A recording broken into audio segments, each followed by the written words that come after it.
Zoology part 2 BSc third final year इकाई 5 प्रश्न 6 निम्नलिखित पर संक्षिप्त टिप्पणी लिखिए। ए पेपर क्रोमेटोग्राफी बी अनुपरत क्रोमेटोग्राफी सी अधिशोषण कॉलम क्रोमेटोग्राफी डी आरएफ मूल्य। अगर आपको भी लगने लगे कि पढ़ाई करना सबसे मुश्किल काम है तो समझ जाओ, आपको दुनिया की कोई भी ताकत नहीं रोक सकती दूसरों के यहाँ मजदूरी करने से। उत्तर paper a paper chromatography. Paper chromatography जैव अणुओं वायु मॉलिक्यूल्स को पृथक करने की एक सरल विधि है। यह दो अमिश्रणीय इमिसिबल द्रवों के बीच मिश्रण पर आधारित है। इसका उपयोग अमीनो अम्लों, पेप्टाइड, शर्करा आदि को विलय करने में होता है। यह निम्नलिखित प्रकार का हो सकता है। एक आरोही paper chromatography, ascending paper chromatography. इस तकनीक में वाटमैन नंबर 1 कागज, वाटमैन नंबर 1 पेपर का उपयोग सहायक माध्यम सपोर्टिंग मीडियम के रूप में किया जाता है जिस पर मिश्रण का बहाव ऊपर की ओर होता है। यह ऐसा कागज होता है जिस पर मिश्रण की गति धीमी होती है। इस विधि में उन विलायकों का उपयोग किया जाता है जो पानी के साथ पूर्ण रूप से अमिश्रणीय होता है। जैसे हम भोजपुरी बोल सकते हैं, कोई मगही बोलता है, कोई अंग्रेजी, कोई मराठी। इन सब में सबसे मीठी भाषा होती है मतलब की भाषा। जब मतलब होगा इतना मीठा बोलेगा चाहे जिस भाषा में बोले।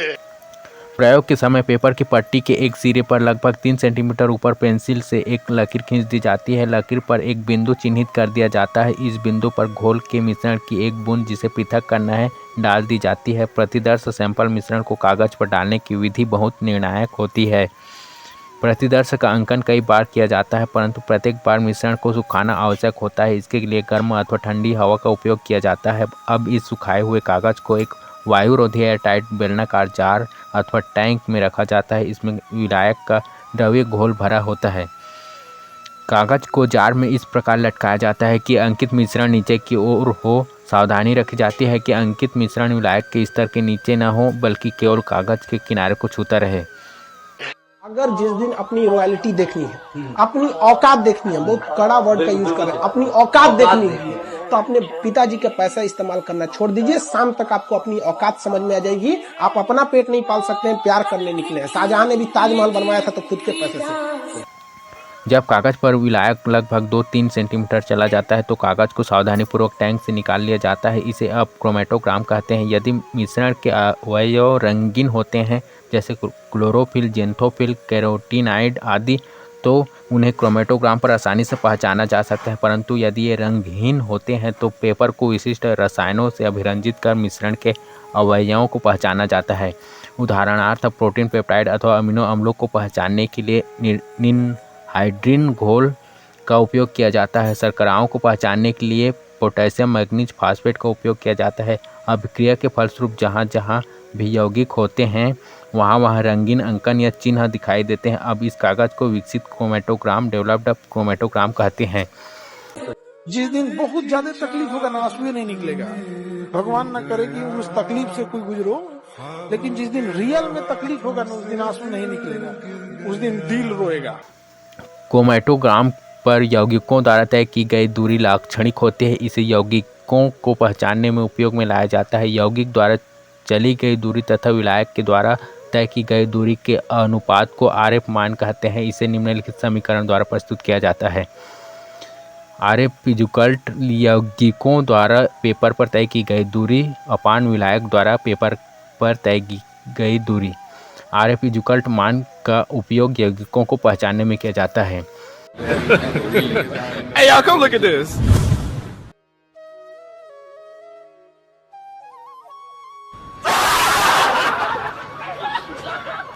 दो अवरोही paper chromatography, descending paper chromatography.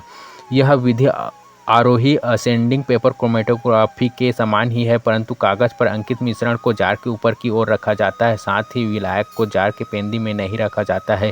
इसे रखने के लिए जार के ऊपरी भाग में एक सकरा ट्रे, नैरो ट्रे और ट्रब के समान रचना बनी होती है। पेपर ऊपरी भाग ट्रे में रखे इस विलायक को छूता रहता है। इस प्रकार विलायक का बहाव ऊपर से नीचे की ओर होता है, इसलिए इसे अवरोही paper chromatography, descending paper chromatography कहते हैं। 3 द्विमीय क्रोमेटोग्राफी, 2 डायमेंशनल क्रोमेटोग्राफी। कुछ निश्चित दशाओं जैसे तापक्रम, विलायक तंत्र, बहाव की दिशा, पेपर के प्रकार आदि में 2 या 2 से अधिक अवयवों तथा यौगिकों का बहाव पेपर पर समान दूरी तक होता है। इन यौगिकों को अलग करने के लिए 2 भिन्न विलायकों के साथ 2 भिन्न दशाओं में चलाकर क्रोमैटोग्राम विकसित किया जाता है। ये सब क्या देखना पड़ रहा है? अच्छा है मैं अंधा हूँ। इस विधि में मिश्रण को कागज के एक कोने पर चिन्हित किया जाता है। इसे एक विलायक में इस एक दिशा में विकसित किया जाता है। क्रोमैटोग्राम के सूखने पर इसे 90 डिग्री पर घुमाया जाता है तथा इसे दूसरे विलायक में पुनः विकसित किया जाता है। विकसित चिन्हों को उनके अमाप, दूरी तथा रंगों के आधार पर पहचाना जाता है। बीत अनुप्रत क्रोमैटोग्राफी, थिन लेयर क्रोमैटोग्राफी, यह एक प्रकार का अधिशोषण क्रोमैटोग्राफी एडजॉर्प्शन क्रोमैटोग्राफी है। इसमें मिश्रण का पृथक्करण सिलिका जेल या एल्यूमिनियम ऑक्साइड की पतली एकरूप परत पर किया जाता है। इन अधिशोषकों के साथ बंधक माध्यम, बाइंडिंग मीडियम जैसे कैल्शियम कार्बोनेट अथवा स्टार्च एवं पानी के साथ मिलाकर कांच की एक पट्टी ग्लास प्लेट पर समरूप पतली परत थिन लेयर के रूप में फैला देते हैं। बाद में इसे ओवन अथवा डेसिकेटर में रखकर सुखा लिया जाता है। प्लेट पर प्रतिदर्श अथवा नमूने के मिश्रण को पिपेट की सहायता से अंकित किया जाता है। इसके बाद प्लेट को कुछ देर तक छोड़ दिया जाता है। वाह क्या सीन है।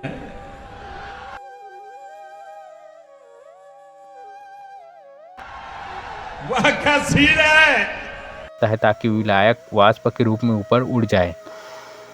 इसे अब एक टैंक में ठीक उदाग्र रूप से डाला जाता है। टैंक में विलायक भरा होता है। सावधानी रखा जाता है कि प्लेट पर अंकित मिश्रण विलायक के अंदर डूबा न हो। जब विलायक प्लेट पर ऊपर की ओर चढ़ जाता है तो इसे सावधानीपूर्वक टैंक से निकाल लिया जाता है। सूखने के बाद प्लेट को विभिन्न अभिकर्मकों रिगेंट की सहायता से विकसित कर यौगिकों को पहचाना जाता है। पेपर क्रोमैटोग्राफी की तुलना में तनु परत क्रोमैटोग्राफी को अधिक सुग्राह्य माना जाता है क्योंकि इसकी गति, स्पीड, क्षमता, एफिशिएंसी एवं सुग्राह्यता सेंसिटिविटी अधिक होती है। इसके द्वारा लिपिड्स एवं स्टेरॉल्स को आसानी से पृथक किया जाता है। एक एज के बाद जब आपको जिंदगी समझ में आएगी, आपको फिर कोई समझाने वाले की जरूरत नहीं पड़ेगी। लेकिन अफसोस वो दौर होगा जब बहुत देर हो चुकी है। सी अधिशोषण column chromatography, adsorption column chromatography.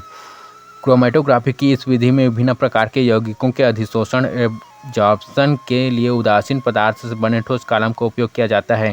सामान्यतः कॉलम कांच का बना होता है तथा इसमें विभिन्न प्रकार के अधिशोषक और sephadex, cellulose, sepharose, calcium carbonate, alumina आदि का उपयोग किया जाता है। कॉलम में पैक करने के लिए पहले अधिशोषक को विलायक के साथ अच्छी तरह से मिलाया जाता है। ध्यान रखा जाना है कि कॉलम के अंदर अधिशोषक कभी भी सूख न पाए।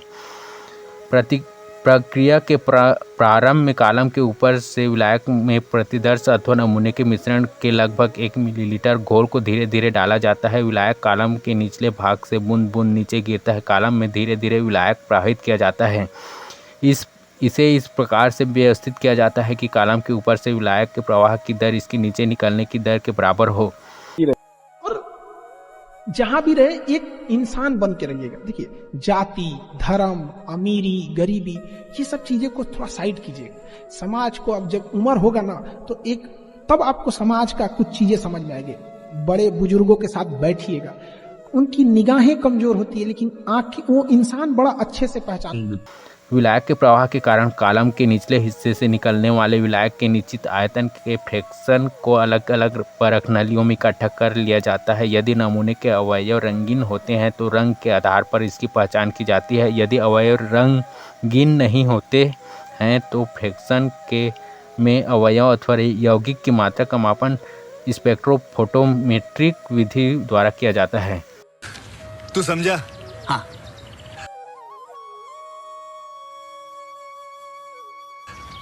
नहीं, तू समझा नहीं। कॉलम के अंदर यौगिकों का बहाव उसके अणु भार, मॉलिक्यूलर वेट एवं अधिशोषक के उसके बंधुता पर निर्भर करता है। छोटे अणु वाले यौगिक कॉलम से बाहर देर से निकलते हैं जबकि बड़े अणु वाले यौगिक क्रमशः पहले निकल आते हैं। इस प्रकार अणु भार के आधार पर इनका विलयन अलग अलग परख नलियों में होता है।